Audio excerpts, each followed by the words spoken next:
Hello friends, मी भावना भुतल स्वागत करते तुमचं माझ्या चॅनेलमध्ये, ज्याचं नाव आहे लव्ह नॉवेल स्टुडिओ. चला तर मग स्टोरीला सुरुवात करूया. पण त्याआधी चॅनेलला सबस्क्राईब केलं नसेल तर सबस्क्राईब करा आणि बेल आयकनवर क्लिक करा. कथेचं नाव आहे मिस्टर सोलमेट, मी फक्त तुझीच. लेखिका भावना भुतल, व्हिडिओ एडिटर सोनाली जाधव, स्वर शिखा भुतल. मिस्टर सोलमेट भाग 93. युग गंभीरपणे अविराकडे बघत होता. असं का बघताय? अविराने त्याला विचारलं. फोन कोण करताय ते बघणार नाहीस? युगने तिला थेट विचारलं. अविराने स्वतःच्या मोबाईलमध्ये डोकावून पाहिलं आणि गंभीर चेहरा करतच ती युगकडे पाहू लागली. इतक्यात पुन्हा अविराचा मोबाईल रिंग होऊ लागला. हे का मला कॉल करतायत? मोबाईल स्क्रीनवर झळकणारं देवांश दीक्षितचं नाव बघून अविरा थोडीशी घाबरली. योग म्हणाला तसं अविराने घाबरतच नाही म्हणून मान डोलवली. मी आहे ना सोबत, तुला त्या माणसाला घाबरायची काहीही गरज नाही. युग अविराला धीर देतच म्हणाला. पण ते आत्ता का फोन करतायत? अविराने थोडं घाबरतच विचारले. त्याचा फोन उचलल्यावर कळेल ना आपल्याला. तू असं घाबरून राहिलेलं मला अजिबात नाही आवडत. फोन उचल त्याचा आणि बिनधास्त बोल. युग अविराची ताकद म्हणतच म्हणाला. खोल श्वास घेत अविराने देवांशचा फोन उचलला. तुझी हिंमत कशी झाली माझ्यासोबत असं काही वागायची? दिला ना डिवोर्स तुला मी. सगळं तुझा आणि तुझ्या प्रियकराच्या मनासारखं केलं. मग मीडियासमोर का माझी वाट लावली तू? देवांशने अविराला जाब विचारण्यासाठी फोन केलेला. रात्रीचे साधारण 9 वाजून केलेले असतील, पण तरीही दीक्षित निवासा बाहेर मीडियाने थैमान घातलं होतं. स्वतःलाच घरी काढून ठेवायची वेळ त्याच्यावर आली होती. सगळंच असह्य झालं तसं त्याने अविराला कॉल केला. हिंमत तर तुम्ही केलेली, संपूर्ण मीडियासमोर युग आणि माझ्या नात्यावर कलंक फासायची. वीरा थोडे रागातच देवांशला म्हणाली. अविराने आपल्याला फक्त युग म्हटलं हे बघून युग खूप खुश झाला. त्याने तिला जवळ ओढत तिच्या गालावर ओठ टेकवले. फोन तसाच कानावर धरत अविरा युगकडे पाहू लागली. पण अचानकपणे देवांशचा आवाज तिला आला तसं ती भानावर आली. हे तू खूप वाईट केलंयस अविरा. कोणाच्या जीवावर एवढ्या उड्या मारतेस? त्या युग देशपांडेच्या. हा देवांश दीक्षित काय करू शकतो याची कल्पना तुला नाही. लवकरच त्याला अशा ठिकाणी पोहोचवेल मी की तो तुला सुद्धा शोधून सापडणार नाही. देवांश अविराला धमकावू लागले. मोबाईल स्पीकरवर असल्यामुळे योगने सुद्धा त्याचं बोलणं ऐकलं होतं. योगने अविराचा मोबाईल हातात काढून घेतला आणि तो स्वतः फोनवर बोलू लागलो. I am really sorry Devansh. खरं तर मी तुझ्या विरोधात असणारे पुरावे पोलिसांना देणार नव्हते. तू आज केलास तसं मागायला. तुझ्यासारखं गर्विष्ठ माणूस फक्त स्वतःजवळ असणाऱ्या ताकदीचा विचार कर. आपल्यापेक्षा सुद्धा कोणीतरी जास्त शक्तिशाली असू शकतं हा विचारच तू करत नाही. तू देवांश दीक्षित आहेस, आय अग्री. पण मी सुद्धा युग देशपांडे आहे. हे का मान्य करत नाही तू? या कठपुतली बनवून मी जबरदस्ती कोर्टात हजर केली. तुझ्यासारख्या राक्षसाकडून अविराची सुटका मी करून घेतली आणि तरी तू अजून माझ्यासोबत दुश्मनी घेतोयस.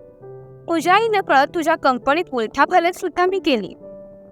आता मीडियाचा आधार घेऊन मला आणि माझ्या फियॉन्सीला असं धमकावून त्रास देतोयस.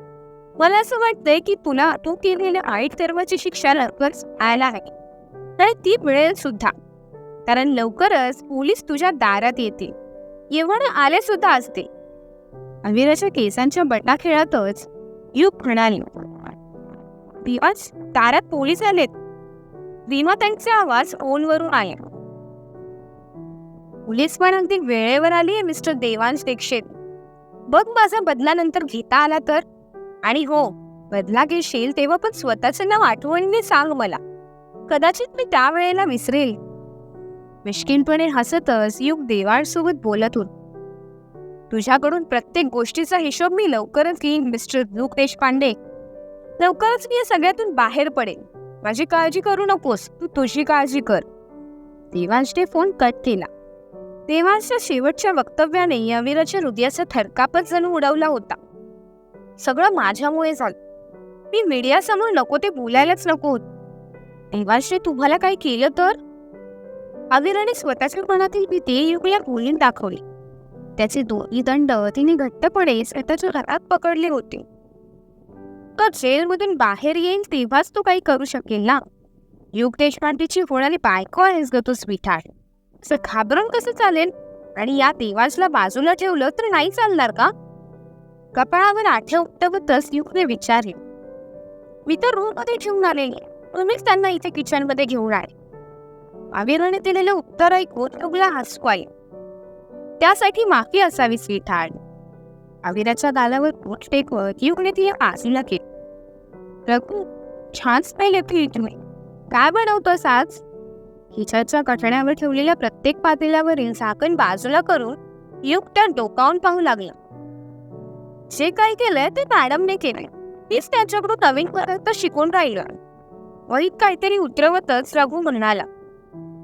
अभ्यास कसला सुरू आहे? ऍडमिशन घेतलंस की काय?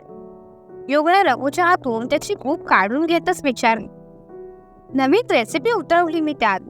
तर मॅडम घरी नसताना ती पदार्थ बनवायला सांगितले मग? रघु भविष्याची चिंता करतच म्हणाला. तुझी मॅडम इथेच राहणार. नको ती चिंता करणं सोडून दे. तुला युनिव्हर्सिटीत जाऊन ऍडमिशन घे असं बोललेलो ना, त्याचं काय झालं? युगने रघुला रागातच विचारले. तसा गरिबासारखा चेहरा करून तो युगकडे बघू लागला. तेवढे डोकं नाही ना मला. अभ्यासाचं सोडून काय बी बोला, मी लगेच ऐकतो तुमचं. दोन्ही हात युग समोर जोडतच रघु म्हणाला. तुला यापुढे मी काहीच बोलणार नाही. तू हीच कामं करत बस. रघुच्या काळजीपोटीच युग त्याला ओरडला आणि किचन मधून बाहेर पडले. काहून चिडचिड करून राहिले साहेब तुम्ही? रघुने किचन मधून ओरडतच विचारले. युगने ऐकून न ऐकल्यासारखं केले. साहेब जास्तीच्या अपेक्षा करून राहिले या गरीबाकडून. अभ्यासात हुशार असतो तर 4 वेळा 12वीची परीक्षा थोडी ना देत बसलो असतो. त्या साहेबांच्या समाधानासाठी मुश्किलीने एक्झाम पास झाले, तर हे छोटे साहेब जास्तच अपेक्षा ठेवून राहिले. रघु अविराला म्हणाला. तरी पण अविरा त्याला समजवायला पुढे काही बोलणार तोच अविराला मधून तोडतच रघुने बोलायला सुरुवात केली. बस करा मॅडम, मला कळून चुकले. किती झालं तरी तुम्ही साहेबांचीच बाजू घेणार. ह्या घरी माझ्यासारखे गरीबाचं ऐकणारच नाही कोणी. अविराला भावनिक करतच रघु म्हणाला आणि अविराने बनवलेले पंचपक्वान्न एक एक करून तो बाहेर नेऊन ठेवत होता. रघुची बडबड ऐकून अविरा बाहेर येऊन युग जवळ बसली. हे सगळं तू बनवलंस? ते सुद्धा एकटीने? युगने अविराला विचारलं. मी बी मदत केली आहे. त्यांना माझ्यापेक्षा थोडे जास्तीचे पदार्थ येत असतील बनवायला, म्हणून मला लगेच कामावरून काढून टाकू नका. तसं पण मी कुठे जाणार नाही. युगच्या ताटात पदार्थ वाढतच रघु म्हणाला. तुझं ब्लूटूथ खराब झालंय का? युगने विचारलं. तुम्हाला काय बोलायचं ते कळलं मला. रघु तोंड पाडतच म्हणाला आणि तिथून जाऊ लागला. खूपच बडबड करतो ना हा? अविराने हसतच विचारलं. त्याची बडबड या घरी ऐकणारा फक्त मीच आहे. बाकीची मंडळी असतात तेव्हा शांत बसून असतो तो. युगने हसतच म्हटलं. त्याच्या बोलल्यावर अविराने फक्त हो म्हणून मान डोलं. किचनमध्ये काम करताना स्वतःचे खराब झालेले कपडे ती बघत होती. कपड्यांची बॅग डॉक्टर विकल्पच्या घरीच विसरून आल्यामुळे जास्तीचे कपडे तिच्याजवळ नव्हते. मी डॉक्टरांच्या घरी जाऊ? अविराने युगजवळ परवानगी मागतच विचारलं. त्याच्याकडे का जायचंय तुला? युगने तिला प्रतिप्रश्न केला. माझी बॅग गडबडीत तिथेच राहिली आहे आणि माझ्याकडे कपडे नाहीत ना. छोटंसं तोंड करतच अविरा म्हणाली. एवढ्या रात्री तुला त्याच्याकडे जायची गरज नाही. मुळात तो घरी असणं पण गरजेचं आहे ना. असं म्हणत युगने स्वतःच्या मोबाईलवरून डॉक्टर विकल्पला फोन फिरवला. पण डॉक्टर विकल्प त्याचा फोन उचलत नव्हता. हा घरी नसणार, ते हॉस्पिटलमध्ये असेल. मोबाईल बाजूला ठेवतच युगने म्हटलं. मग आता? अविराने विचारलं. मी रघुला घरी पाठवतो. It's simple. खट्याळ हसू ओठांवर आणतच युगने त्याच्या ताटात लक्ष घातलं. अविराला युगच्या बोलण्याचा अर्थच कळला नव्हता. डॉक्टर तर घरी नाहीत, मग रघुला त्यांच्या घरी पाठवून काय उपयोग? अविराने डोळे मोठे करतच पुळे भाव चेहऱ्यावर आणतच विचारले. युग तिच्या प्रश्नाचं उत्तर काही देत नव्हता. अविराने त्याच्यासाठी रेनबो एन्शिलाडाच बनवलेले, जे युग फोर्क आणि चमच्याने खायचा प्रयत्न करत होता. छोटासा तुकडा त्याने चमच्यात घेतला आणि सगळ्यात आधी त्याने त्याच्या स्वीटहार्ट समोर धरला. अविरा खुश होतच त्याच्या हातून खाऊ लागली. नंतर युगची पुन्हा दोघी चमच्यासोबत कसरत सुरू झाली. स्वतःचं जेवण जेवायचं सोडून अविरा युग कसं जेवतोय ते पाहू लागले. एखादा मोठा बिझनेसमॅन असल्यासारखंच युगचं वागणं होतं. जेवताना तो फक्त आणि फक्त चमच्याचा वापर करत होता. त्याला जेवताना बघून अविराने सुद्धा हातात चमचा आणि फोक पकडलं. युग सारखं तिला एकदम परफेक्ट जमत नव्हतं, पण त्यातल्या त्यात जमत होतं. रघुला आवाज येत युगने त्याला बोलवून घेतलं. रघु, तुझं काम आटोपलं असेल तर तू घरी जाऊ शकतोस. डॅडी आता इथे येतील असं वाटत नाही. जेवण घरी घेऊन जाऊ शकतोस. युगने रघुला म्हटलं तसं त्याने हो म्हणून मान डोलवत तिथून निघून गेला. आता तुला तुझ्या कपड्यांवरून टेन्शन घ्यायची काहीही गरज नाही स्वीटहार्ट. या घरात फक्त आपण दोघेच आहोत. कसंबसं स्वतःच्या हसूवर आवर घालतच युग अविराला म्हणाला, भलं काय बोलायचंय ते कळतंय मला. प्रश्न फक्त आजच्या रात्रीचाच आहे. मग मी? अविरा बोलता बोलता मध्येच थांबली. मी काय? युगचे श्वास थोडे फुलले होते. मी याच कपड्यात राहणं पसंत करेन, कारण मला माहिती उद्या सकाळपर्यंत माझे मिस्टर सोलमेट माझ्यासाठी संपूर्ण कपड्याचं दुकान उभं करतील. युगचे गाल उडतच अविरा म्हणाली. युगने तिच्या खांद्यावर दोन्ही हात ठेवले. तिचा आधार घेतच तो उठला आणि स्वतःच्या रूममध्ये जाऊ लागला. क्षणभर अविराला आपल्यासोबत नक्की काय झालं हे कळलंच नाही. इथेच थांबणार का तू? युगने विचारलं. अविरा पळतच त्याच्या जवळ गेली. त्याचा हात स्वतःच्या खांद्यावर ठेवत ती त्याला घेऊन त्याच्या रूममध्ये जाऊ लागली. ऐका ना, युगला बेडवर बसवतच अविराने म्हटलं. बोल ना. युगने ओठ अगदी तिच्या ओठांजवळ नेतच तिला विचारले.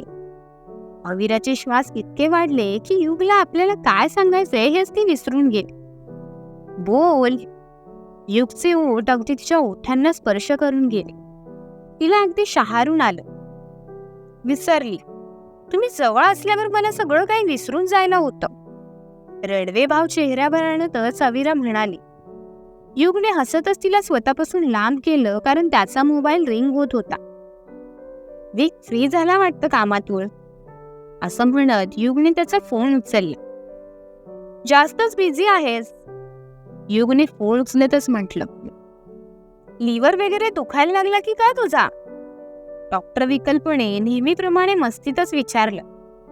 तू आलास का परत माझ्या लिव्हरवर? युगने रागातच म्हटले. रात्री अपरात्री फोन केल्यावर माझ्या मनात तेच येणार ना. फोन का केलायस ते सांग. युगला मूळ विषयावर आणतच डॉक्टर विकल्पने विचारले. अविरा तिची बॅग तुझ्या घरी विसरली. ती हवी होती तिला. युग म्हणाला. तुझी काय इच्छा आहे? मी आता माझी सगळी कामं बाजूला टाकून तुझ्या फियन्सीची बॅग घेऊन तुझ्या घरी येऊ? R you serious? तू एका बॅगेसाठी मला फोन केलास? डॉक्टर विकल्पचे युगला त्रास देण्याचं काम सुरू होतं. मी थोडी ना बोललो की बॅग तू घेऊन ये. मी रघुला पाठवणार होतो बॅग आणायला. तू घरी आहेस की नाही हे कन्फर्म करण्यासाठी मी तुला कॉल केलेला. बस वाद नको घालूस माझ्यासोबत. मी सकाळी रघुला तुझ्या घरी पाठवतो, त्याच्याकडे बॅग पाठवून दे. डॉक्टर विकल्प अजून गैरसमज करून घेण्याआधी युग म्हणाला. मी अनोळखी लोकांकडे बॅग का देऊ? तू सकाळी घरी ये आणि बॅग घेऊन जा. उगाच पोट दुखतंय म्हणून कारण देऊ नकोस. आता मी खूप बिझी आहे. बाय. एवढं बोल डॉक्टर विकल्पने फोन कट केला. त्याचं काहीच होऊ शकत नाही. मोबाईल बाजूला ठेवतच युग म्हणाला. इतक्यात युगची नजर अविराकडे गेली. जी युगचं कपाट उघडून बसली होती आणि त्यात काहीतरी शोधत होती. काय शोधतेस त्यात? युगने विचारलं. काय शोधत असेल अविरा? तेही युगच्या कपाटात? कळेलच पुढील भागात. धन्यवाद.